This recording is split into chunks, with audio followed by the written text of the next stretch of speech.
안녕하십니까. 포트인 교육센터장 손호철입니다. 오늘은 50대 첫 번째 시나리오로 들어가 볼 텐데요. 우리나라 50대, 특히 이제 베이비 부머분들의 자산 상황을 보게 되면 사실은 좋지가 않습니다. 서울연구원의 자료에 따르면요. 우리나라 50대 베이비 부머분들의 순 자산이 한 4억 8천만 원 정도가 되는데요.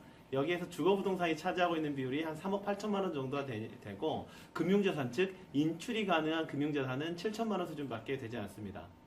매월 230만 원 벌어서 271만 원을 쓰고 있죠. 현재 평균적으로 적자고요. 실제적으로 한 49%, 절반 정도의 가정이 매월 적자 상태입니다. 그럼에도 불구하고 자녀들에 대해서는 어떻게 생각을 하고 있느냐. 내 자산이 많지가 않고 현재 적자임에도 불구하고 내 자녀가 취업을 미루고 공부하겠다면 도와주겠다. 이 비율이 찬성이 70%고 보통이 19.8%입니다. 이렇게 어려운 상황에 벌어져 있는 거죠. 그리고 더 안타까운 것은 실제적으로 베이비붐 세대분들이 처음에 퇴직을 했을 때 퇴직금을 가지고 차량을 구입한다거나 해외여행을 간다거나 이런 식으로 자산을 소진시키는 경우가 많다라는 겁니다. 퇴직금을 운영하는 방법에는 두 가지가 있습니다. 나우루 방식이 있고 노르웨이 방식이 있는데요. 자, 나우루 방식이 뭐냐? 나우루가 뭐냐면 남태평양에 있는 작은 섬입니다. 울릉도의 3분의 1 크기인데요. 인광석이 나옵니다. 비료의 원료로 쓰이죠. 그래서 나우루 사람들은 이 인광석이 언제까지 나올 줄 알고 그것을 이제 파내가지고 채굴해가지고 다 팔아버렸습니다. 그래서 1980년대에 이 나우루 섬의 국민소득은요. 1인당 GDP가 2만 불이었고요. 그 당시 미국이 12,000불이었습니다. 언제까지나 나올 줄 알았죠. 그런데 인광석이 공식적으로 2000년대 초반에 이제 고갈이 되기 시작하면서 현재 나우루 섬의 1인당 GDP는 2,000달러, 최빈국으로 떨어져 있습니다.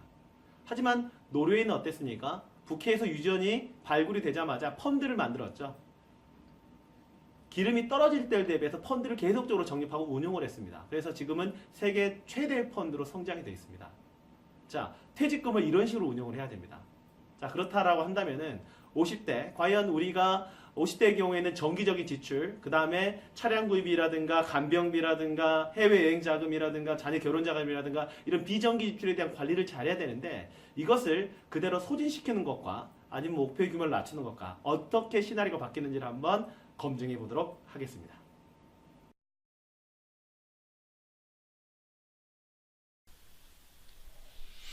(50대) 첫 번째 사례입니다. 아내분이 52세에 명예퇴직을 하는 가정이고요. 명예퇴직금을 포함해서 3억 원을 받은 상황입니다. 아내분은 55세까지 프리랜서로 일할 계획을 가지고 있습니다. 남편은 51세로 아직 일을 하고 있지만 개인 사업자인 관계로 매월 고정소득은 100만 원 정도 높지 않습니다. 자녀는 한 명으로 올해 25살이고요. 자, 첫 번째 사례의 포인트는 퇴직금을 어떻게 활용할까에 대한 부분입니다. 퇴직금을 받아서 지금 당장 해외여행을 가고 차량을 구입하고 자녀 결혼 자금을 과하게 지출하는 것과 자신의 은퇴 설계를 우선 해보고 그에 따라서 지출 규모를 결정하는 것에는 어떤 차이가 있는지 살펴보겠습니다. 자, 포트인 화면으로 들어가 볼까요? 포트인 화면으로 들어왔습니다. 자, 시작해 볼까요? 먼저 가족을 설정하겠습니다. 자, 가족 구성원 설정했고요. 그 다음에 가족 정보를 설정하면 되는데 본인은 52세 은퇴했고요. 배우자는 51세, 은퇴 나이는 61세입니다. 자녀는 현재 25세고 결혼은 32세에 할 예정입니다. 자, 소득을 입력하겠습니다. 물론 구간별 소득을 구체적으로 입력할 수 있는데요. 메인 화면에서 간단하게 입력도 가능합니다. 본인은 현재 근로소득이 없고 국민연금 예상수령액은 80만원입니다. 배우자의 사업소득은 100만원이고요. 국민연금 예상수령액은 50만원입니다. 본인이 이제 프리랜서로 활동을 하기를 이제 원하죠. 그래서 52세부터 55세까지 기타소득 150만원을 책정했습니다. 자, 지출은요. 현재 월 생활비가 250만원이고 은퇴 후에는 200만원의 월 생활비 지출을 책정을 했습니다. 목돈 지출에 대한 계획이 있는데요. 자녀 결혼 자금으로 1억 5천만원을 쓸 예정이고요. 그 다음에 이제 올해와 내년 이제 친정 부모님과 같이 가는 해외여행을 각각 2천만원씩 들여서 가는 부분들을 계획을 하고 있습니다. 가족력이 있기 때문에 간병비를 고민하시는 분들이 있죠. 이분도 이제 연애 2천만원씩 5년 동안, 그래서 80세 시점에 1억 원의 간병비를 책정을 했습니다. 자, 자산을 입력하겠습니다. 자, 주거부동산에 대한 부분들을 입력을 할 수가 있죠. 자, 주거부동산 6억 원의 주택을 보유를 하고 있고요. 보유 상품 입력을 하는데 위에 상품 입력란을 통해서 구체적인 상품들을 입력을 하실 수가 있습니다. 먼저 이제 퇴직연금란으로 가서 퇴직연금을 입력을 하겠습니다.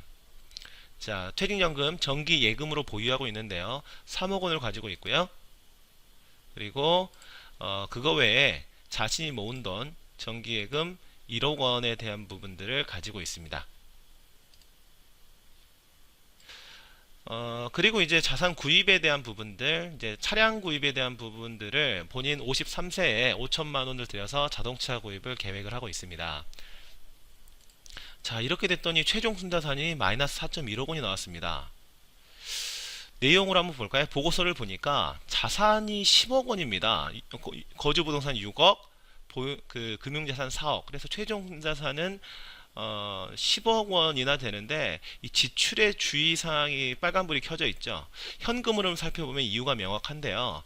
인생의 일구간, 즉 52세에서 62세 사이에 지출이 수입을 이제 초과하고 있죠. 평균적인 수입이 91만 원인데 평균적인 생활비가 245만 원이 지출이 되고 있고, 그리고 해외여행과 자녀 결혼 자금으로 1억 9천만 원이 지출이 되면서 무려 순자산이 3억 2천만 원이 감소했습니다. 그리고 이제 은퇴 이후에도 지속적으로 이제 현금 흐름이 악화가 돼서 결국은 최종 순자산이 마이너스 4.1억 원 적자가 나오게 되죠. 실제 연금 소득을 보더라도 연금 소득 자체가 57%밖에 안 됩니다. 그래서 이 가정의 경우에는 이런 부분들을 점검을 해 봐야 됩니다. 생활비에 대한 부분들을 점검을 해 봐야 되고요. 무엇보다도 자녀 결혼 자금에 대한 부분들의 비용 축소를 검토해 봐야 되겠죠. 그래서 해외여행에 대한 부분, 자녀 결혼에 대한 부분, 생활비 조정을 통해서 이 가정의 현금 흐름이 어떻게 바뀌는지를 살펴보도록 하겠습니다. 우선 해외여행 시기와 횟수를 조정하겠습니다. 자, 지출 항목으로 들어가서요. 자, 현재는 52세, 53세에 각각 2천만원씩 지출을 하는 계획이 있는데 하나를 삭제를 하고 하나의 해외여행을 60세에 1,000만원 지출하는 것으로 수정하겠습니다. 자, 하나 삭제했고요. 60세 1,000만원을 지출을 합니다. 자, 그랬더니 최종 순자산이 마이너스 4.1억 원에서 마이너스 3.6억 원으로 5천만 원의 순자산이 증가한 것을 확인하실 수가 있습니다. 자, 자동차 구입 계획도 조금 바꾸겠습니다.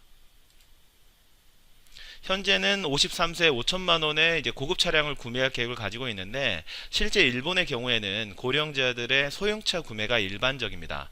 그래서 61세 시점에 2천만 원의 소형차를 구입하는 것으로 계획을 바꾸겠습니다.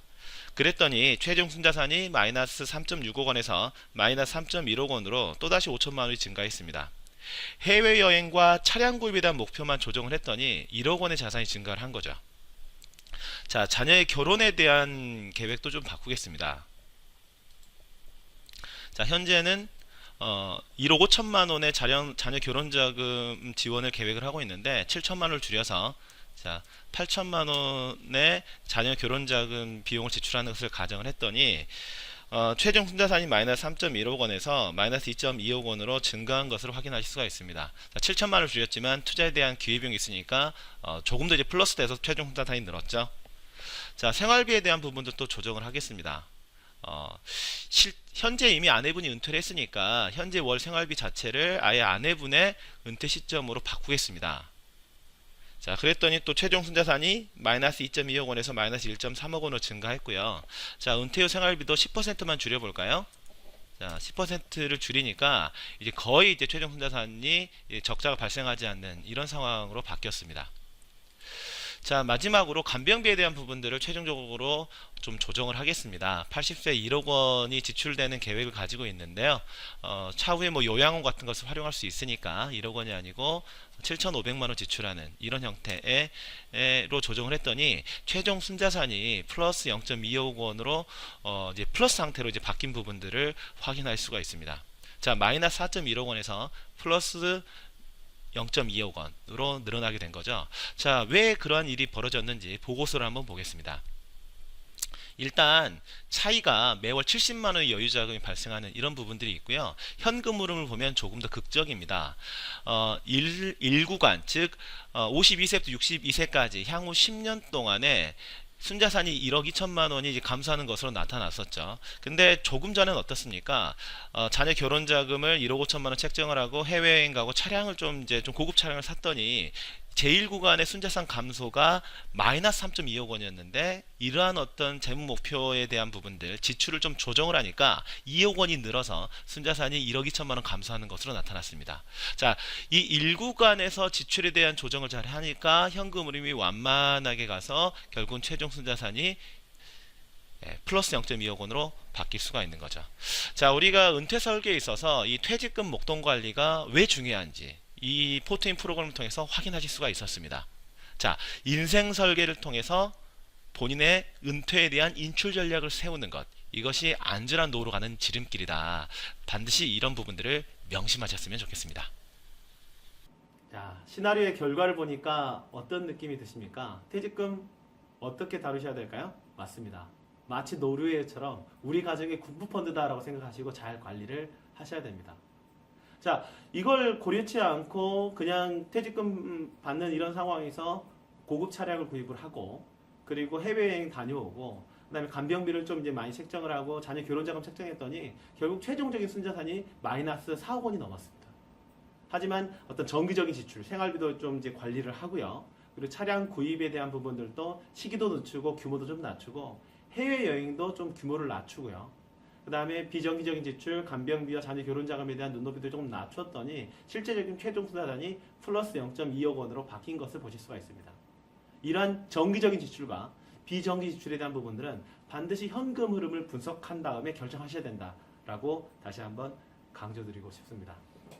자, 다음 시간에는요. 우리 그 퇴직하신 분들 보면 수익형 부동산을 구입해야 되냐 아니면 즉시연금을 가입해야 되냐 이런 걸로 고민하신 분들이 있는데 이것을 포틴의 시나리오를 통해서 결정해 드리도록 하겠습니다. 이 동영상 클릭해 주시고요.